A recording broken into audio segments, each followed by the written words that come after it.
सुप्रभात बच्चों, मेरा नाम परमदीप कौर है। बच्चों, आज मैं आपको क्लास 7th की हिंदी पाठ्य पुस्तक वसंत भाग 2 पाठ 4 कविता, इसका शीर्षक है कठपुतली। बच्चों, इसके जो लेखक हैं या कवि हैं, इनके कवि हैं भवानी प्रसाद मिश्र जी हैं और इन्होंने बहुत अच्छी ढंग से कविता को प्रस्तुत किया है। कवि भवानी प्रसाद मिश्र जी ने बहुत अच्छे ढंग से इस कविता को प्रस्तुत किया है। जैसे कि हमें शीर्षक से पता लगता है या चलता है कि ये कविता किसके बारे में है, कठपुतली के बारे में। आप सबने कठपुतली देखी ही होगी, कठपुतली का प्रोग्राम भी देखा होगा, कठपुतली का खेल भी देखा होगा। ये बहुत पुरानी लोक का एक कला है और जो कि हमारे देश में कई सालों से चली आ रही है। देशों में आज भी बहुत ही प्रचलित है, भारत में बहुत ज़्यादा प्रचलित है। इस कविता में कवि भवानी प्रसाद मिश्र ने एक कठपुतली की मनोदशा का बहुत सुंदर ढंग से चित्रण किया है। पहले ये बताते हैं कि एक कठपुतली अपने धागों से बंधी हुई होने के कारण क्या है, बहुत ही दुखी है और वह स्वतंत्र होकर अपने पैरों पर चलना चाहती है। अब बच्चों, कविता इस प्रकार है। बच्चों, सब बच्चे अपनी अपनी पाठ्य पुस्तक को निकालें और पेंसिल के माध्यम से इस पे टिक लगाएं। अब जो मैं स्टैंजा पढ़ाने जा रही हूँ, बच्चों बहुत ही सावधानी से और ढंग से आप इसको सुनेंगे और देखेंगे भी। बच्चों, पहला स्टैंजा आपकी स्क्रीन के ऊपर आ चुका है। अब बच्चों, मैं पहला स्टैंजा आपको बताने जा रही हूँ, ध्यान से बच्चों सुनिएगा। कठपुतली गुस्से से उबली बोली, ये धागे क्यों हैं मेरे पीछे आगे, इन्हें तोड़ दो, मुझ पे मेरे पाँव पर छोड़ दो। अब बच्चों, दूसरा स्टैंजा आपकी स्क्रीन के ऊपर आ चुका है। बच्चों, दूसरा स्टैंजा भी मैं पढ़ने जा रही हूँ, आप ध्यान से इसको भी सुनिए। दूसरा स्टैंजा है, सुनकर बोली और कठपुतलियाँ कि हाँ, बहुत दिन हुए हमें अपने मन के छंद छुए।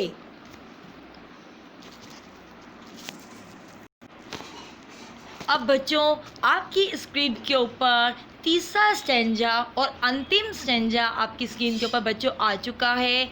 इसे बच्चों बहुत ही ध्यान से देखिएगा और सुनिएगा। बच्चों, अब मैं पढ़ने जा रही हूँ इसका तीसरा और अंतिम स्टैंजा।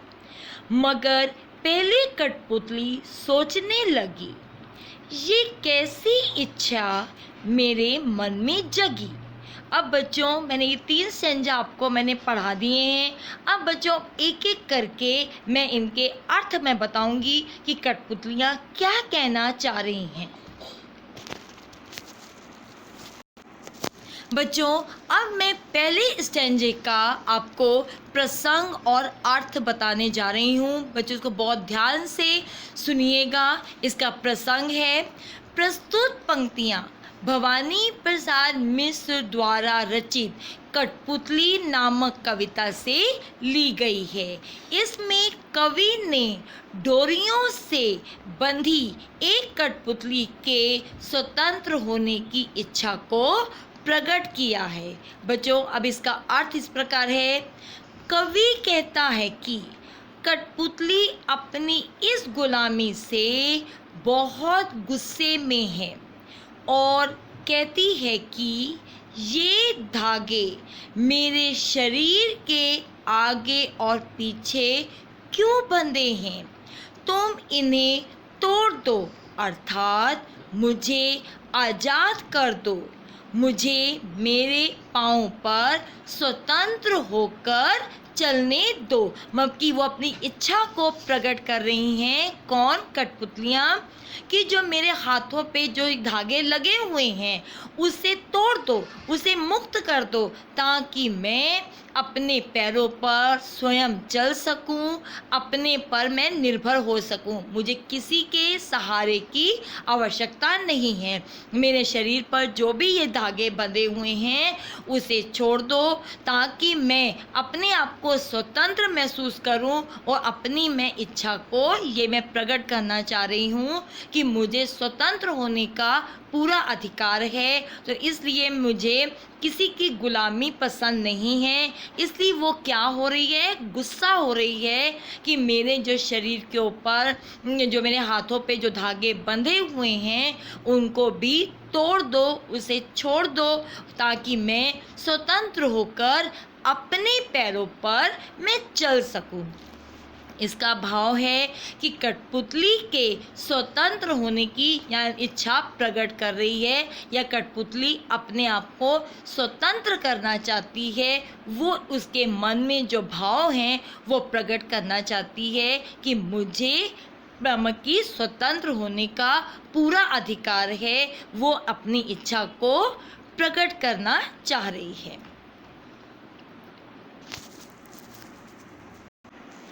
अब बच्चों सेकंड स्टेंजा इस प्रकार है। सुनकर बोली और कठपुतलियाँ कि हाँ, बहुत दिन हुए हमें अपने मन के छंद छुए। बच्चों अब मैं इसका भी अर्थ बताने जा रही हूँ कि इसका अर्थ क्या है। बच्चों अब सेकंड स्टैंजे का भी अर्थ आपकी स्क्रीन के ऊपर आ चुका है। इसका भी बच्चों प्रसंग इस प्रकार है कि इसमें कठपुतली की बात सुन करके जो अन्य कठपुतलियों के स्वतंत्र होने की भी इच्छा उनका वर्णन किया। पहले तो एक कठपुतली ने स्वतंत्र होने की इच्छा प्रकट की। जैसे ही देखा कि एक कठपुतली ने अपनी इच्छा को प्रकट किया, देखा देखी तो जहाँ पर अन्य कठपुतलियों ने भी अपनी इच्छा को प्रकट करना शुरू कर दिया, उनका भी कवि ने वर्णन किया कि बाकी कठपुतलियों ने भी स्वतंत्र होने की इच्छा को प्रकट किया है। इसका बच्चों अर्थ है कि कवि कहता है कि एक कठपुतली के स्वतंत्र होने की इच्छा सुन करके अन्य जो सभी कठपुतलियाँ बोली, वे कहने लगी कि हमें अपने मन में बहुत खुशी नहीं हो रही है, हमें अपने मन में बहुत सारी खुशी नहीं हो रही है, लेकिन हम अपने मन से बहुत ही दुखी हैं। अगर अलग भी हो जाते हैं तो लेकिन हम जो दूसरों के सहारे या दूसरों के इशारों पे जो हम नाचते थे, क्या कि इतना अपने हाथ पैर हिलाते थे, अगर हम स्वतंत्र हो जाते हैं, हमें तो वही आदत पड़ चुकी है कि दूसरों के इशारों पे हमें नाचना है। तो अगर हम स्वतंत्र हो जाते हैं तो लेकिन वो हमारे मन के अंदर वो खुशी नहीं जागृत हो रही है, हमारा मन अभी भी दुखी हो रहा है, क्योंकि एक कठपुतली ने अपने आप को स्वतंत्र होने की इच्छा को प्रकट किया था। तो देखा देखी वहाँ पर जितनी भी कठपुतलियाँ और थी, उनके मन में भी ये विचार आ गया कि हमें भी स्वतंत्र होना है, हमें भी स्वतंत्र होकर के अपने पाँव पर खड़े हो जाना है या अपने पाँव पर चलना है। जब ये सब उनको सुना तो उनके मन में एक तरफ खुशी भी थी और एक तरफ दुख भी था। दुख इस बात में थे क्योंकि उनके जैसा वो दूसरे लोग उनके धागों को घुमाते थे, वैसे ही उनके इशारों पर बाकी कठपुतलियाँ भी हंसती थी, बोलती थी, नाचती थी, गाती थी। ये सब दूसरों के इशारों पर ही होता था। इनकी खुद की अपनी कोई भी ज़िंदगी नहीं होती थी। अगर उनके हाथ पैरों को स्वतंत्र कर भी दिया जाता था तो उनको वो खुशी या वो जो था, जो पैगाम था या जो उत्साह था, वो उनका नहीं था। तो वो उनके अंदर वो खुशी का कोई जज्बा नहीं था, उनका मन फिर भी दुखी था। और इनका बच्चों भाव ये है कि गुलाम जो कठपुतलियाँ थीं वो भी स्वतंत्र होने की इच्छा को प्रकट भी कर रही थी और एक तरफ से दुखी भी हो रही थी। उनके मन में खुशी की लहर नहीं दौड़ रही थी, क्योंकि उनको पता था कि ये हम लोग जिनके इशारों पे हम नाचते हैं या अपने आप को प्रस्तुत करते हैं वो एकदम से आज़ाद नहीं हो पाएंगे। तो कुछ कठपुतलियों ने अपनी इच्छा को प्रकट भी किया कि स्वतंत्र होने के लिए इच्छा को व्यक्त किया।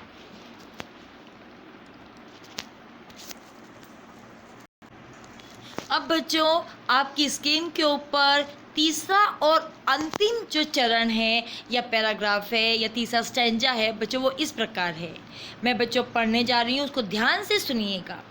मगर पहली कठपुतली सोचने लगी, ऐसी कैसी इच्छा मेरे मन में जगी। बच्चों ये इसका तीसरा स्टैंजा था। अब बच्चों मैं इसका अर्थ भी यानी कि प्रसंग और अर्थ इसका स्पष्ट करूँगी। अब बच्चों इसका प्रसंग इस प्रकार है कि इसमें कवि ने कठपुतली की इच्छा का वर्णन किया है। बच्चों इसका अर्थ इस प्रकार है, कवि कहता है कि अन्य कठपुतलियों के स्वतंत्र होने की इच्छा को देख करके पहली कठपुतली सोचने लगी कि ये मेरे मन में स्वतंत्र होने की कैसी इच्छा जगी है। अब ये सबकी जिम्मेदारी के बारे में विचार करने लगी कि क्या सभी स्वतंत्र होकर खुश रह पाएंगी, क्या उनका ये कदम सही होगा, क्या ये उनका कदम ठीक होगा कि जो हम लोग स्वतंत्र होने की इच्छा को हम प्रकट कर रहे हैं या स्वतंत्र होने की इच्छा को हम जागृत कर रहे हैं, क्या वो सब ठीक होगा। ये सब देख करके कवि कहने लगा कि अन्य कठपुतलियों के कि इन लोगों की जो ये मन के अंदर जो स्वतंत्रता की जो भावना थी ये कैसे जागृत हो गई, और ये सबकी जिम्मेदारी बन जाती है कि सबके हम उनके बारे में सोचें, सोच विचार करके हम ये कदम उठाएं कि ये जो कदम है ये बहुत सही है या गलत है, ये कदम ठीक होगा सबके लिए। क्योंकि सब अगर स्वतंत्र हो जाएंगी तो एक तरह से तो खुशी भी है कि स्वतंत्र हो जाएंगी, हम अपने जैसा हमारा दिल करेगा हम वैसा करेंगे। लेकिन कठपुतलियों का धागा किसी और के हाथों में होता है, उनको जैसा चाहो उनके हाथ पैरों को या हिला सकते हैं, कुछ बोलना चाहो तो वो बोल सकती हैं, उनके अपने हाथ में कुछ भी नहीं होता। लेकिन अगर कठपुतलियों ने अपने मन में यह सोच लिया है कि हमें एक तरह से स्वतंत्र होना है तो ये सभी कठपुतलियाँ मिल करके ये सोच सकती थी, और सबकी जिम्मेदारियों के बारे में सोचना, सबके विचारों के बारे में सोचना कि क्या ये सही है, क्या उसका ये अपना जो भी फैसला है या कदम है क्या वो ठीक होगा सबके लिए, क्या ये कदम उचित होगा।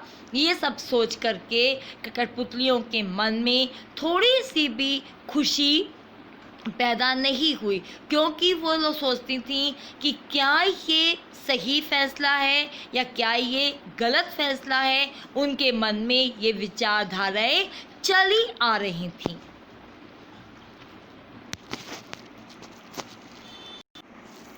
अब बच्चों इसका भाव इस प्रकार है कि पहली कठपुतली के मन में हमको स्थिर होने का वर्णन किया गया है, यानी कि उनके मन में जो हलचल पैदा हुई थी उसका स्थिर होना बहुत ज़रूरी था, यानी कि उनका एक फैसला होना बहुत ज़रूरी था, तभी कठपुतलियाँ आगे बढ़ सकती थी। उनकी जो सोच थी, उनके जो विचार थे वो डगमगा रहे थे कि किस ओर जाना है, क्या सही फैसला है। वो उनके जो मन में बहुत ही उथल पुथल चल रही थी, और जैसे ही उनके कठपुतलियों के मन में स्थिर अगर आ जाती है तो वे एक स्वतंत्र होने की वो इच्छा को जागृत कर रही थी या प्रकट कर रही थी।